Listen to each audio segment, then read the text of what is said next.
L'info écho avec Capital. On débute ce flash par le chiffre du jour. 1,14%, c'est le taux d'intérêt moyen actuel d'un crédit immobilier d'une durée de 20 ans. Bonne nouvelle pour les candidats à l'achat, les taux des emprunts n'en finissent plus de descendre, un fléchissement qui devrait se poursuivre à la rentrée. Pour un crédit sur 25 ans, l'acquéreur peut ainsi décrocher en septembre un taux de 1,42% contre 1,48% auparavant. Une tendance analysée par Ulrich Morel du courtier Empruntis. Selon lui, la Banque centrale européenne maintient des taux bas et les établissements financiers se livrent à une bataille commerciale. Revers de la médaille, les délais des souscriptions qui s'allongent.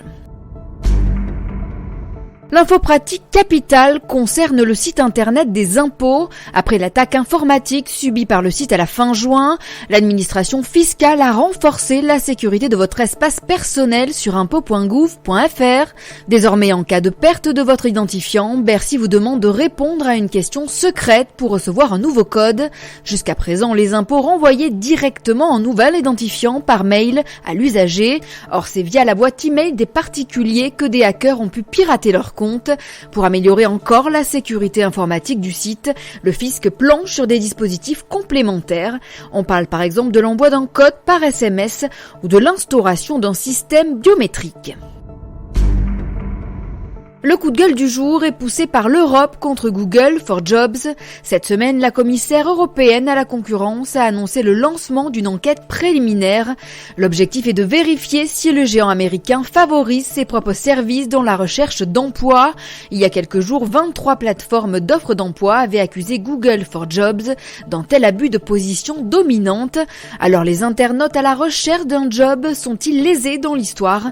Les tests effectués par Capital.fr montre que ce nouveau service est plutôt un atout pour trouver du boulot. Plus d'explications sur notre site capital.fr. Et on termine par Bercy qui souhaite un allègement de la fiscalité sur les donations.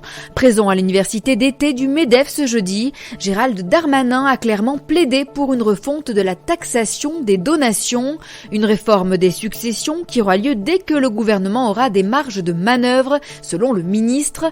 Il juge en effet que cette imposition est une sorte de double peine, puisque les gens ont déjà été taxés dans leur vie par l'impôt sur le revenu, ainsi que par d'autres impôts. Gérald Darmanin semble vouloir faciliter les transferts entre générations afin que les descendants puissent bénéficier des fonds au moment où ils en ont le plus besoin. C'était l'info écho avec Capital.